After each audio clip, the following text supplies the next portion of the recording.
professor of public health and medicine at Cornell Medical School, and kind of my goal in my career and my life is to improve the way we deliver healthcare. This talk is based on a study that we did in over the course of the past 2 years. This is a picture by Norman Rockwell from the early 20th century, and it's kind of what I think many of us think of the doctor-patient encounter. But this is how we practiced medicine hundreds of years ago and how we still practice medicine today. And I would say the one thing that is very different about how we practice medicine today is that it's much crazier. I think some of that has to do with how, changes in how we pay for healthcare, reimbursement rates, expectations of how much you're supposed to get done in a day.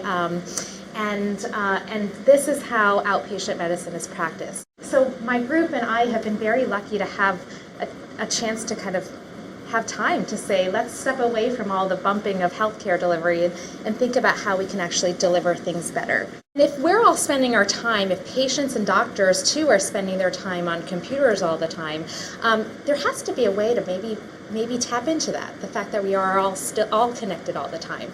And so I'm going to start by telling you a few examples of real patients that I take care of, and kind of how we have been able to use what is a secure messaging system through our electronic health record to really deliver what traditionally has been delivered when patients come into the office. So this is a patient, a young woman who emailed me through our secure messaging system with symptoms that were consistent with a urinary tract infection.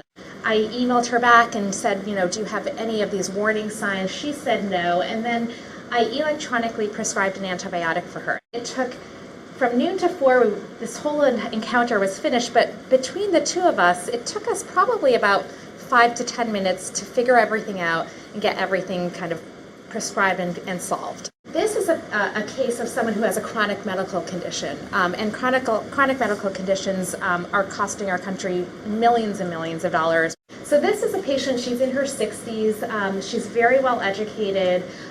She came into my office for kind of a routine checkup, and her blood pressure was elevated. She has a home blood pressure kit that looks sort of like this on her wrist. You can check her blood pressures. And she said, well, can I just send you a log of my blood pressures? And I said, sure, send me a log, keep a record, and in 2 weeks, send me what it's been at home. And 2 weeks later, I said, look, your blood pressure's high. Why don't we double the dose of one of your medications? She never came in to see me. I just managed it like that. I have a few patients, and the example I'm using is one of them where I see her on the schedule and I kind of cringe because I just know it's going to be we're going to have a hard visit, and I'm going to kind of leave dissatisfied. She's going to leave dissatisfied. And so I always kind of prep myself when I see her on my schedule. So, probably about a year ago, she finally signed on to our secure messaging system. So she started sending me all these messages, and I thought, oh gosh, I'm going to pull out my hair. I can't respond to all these messages.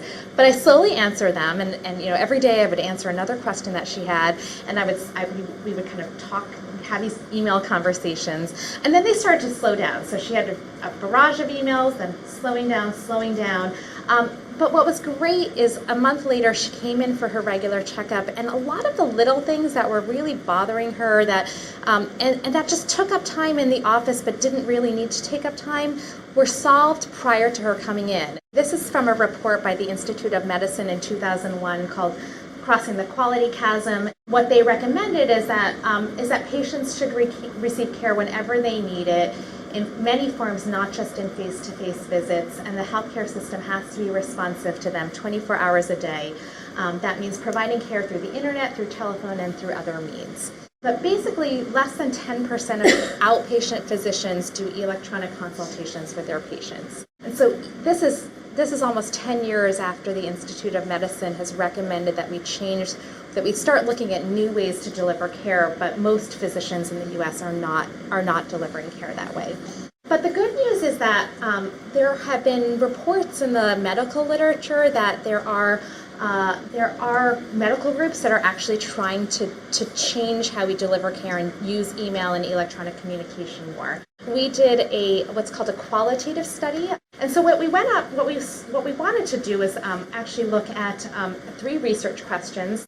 So all of these groups had an electronic portal or a secure emailing system, so they could communicate with patients securely without privacy concerns. As you can all imagine, patients love this. So patients love the fact that they don't have to come in when it's not necessary, they don't have to take a half a day off of work, they don't have to get a babysitter, and it really improved access to care. So one person, again, said that same thing. They feel like they have this incredible access to their physician that they didn't have before, and they feel like they have a direct line of communication. There was a group up in Minnesota who said that young mothers are the largest users because it gives them easy access to care. So, no babysitters, no dragging your child to the doctor. It's an easy way for people to get accessible care. The other kind of positive thing we heard was that it takes very little time. People said it takes 1 minute or less of my time to email my patients. Another person said, he often will have people either call or come into the office and because they read something in the news. He was able to just respond at a time that was actually convenient for him. So it actually helped him be more efficient, but get back to his patients. But one of the things that we found that was negative is that it can create a lot more work for doctors. And so this came through many, many times in our interviews.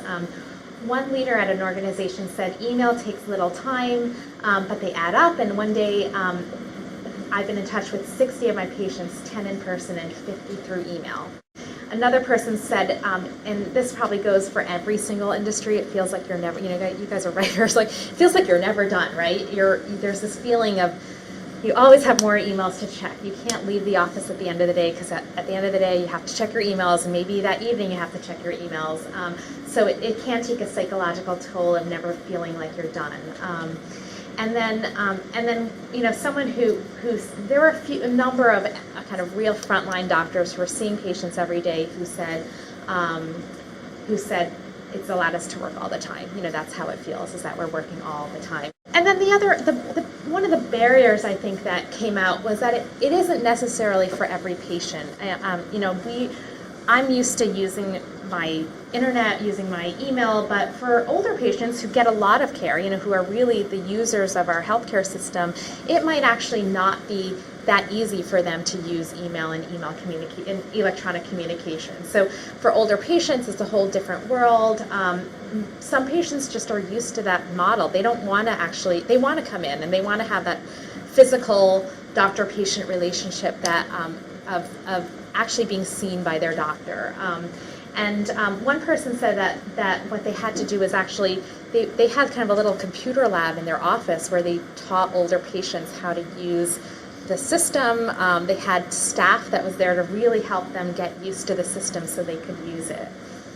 Almost every model of payment for healthcare is you go in, you get a service, you get the doctor's office gets paid, and none of this in general is compensated care. So all of those cases I told you about, I could have had those patients come in and I could have managed them in the office and I would have billed for it and I would have gotten paid for it. All the care that I delivered, the blood pressure medication changes, the urinary tract infection, I got paid $0. But if you're in this is your livelihood and this is how you get paid, if you're not paid for all of this care, it's going to be really hard to change a model and change people's behavior.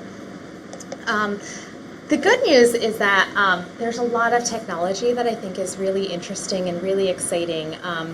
And if we can get over those barriers about payment and get over the barriers of culture change, that there's a lot of exciting things. So these are just two examples of really cool, interesting technology. One is called Instant Medical History, which is kind of almost like an online survey that you fill out, and a few of the groups were using this. So if you were going to get an e-visit by your doctor, you'd fill this all out and it would kind of get sent to your doctor in a way that's really easy to comprehend for the doctor. This is a company, it's a startup called TapTrack, which allows you can kind of track anything you want, but it allows you to track things. So if you want to track whether you took your medications, if you have a patient who isn't maybe that compliant with their medications, you can use this, and then it can be fed into the doctor's office. And then the other thing that I think is probably putting on a lot of pressure, perhaps, or will put on pressure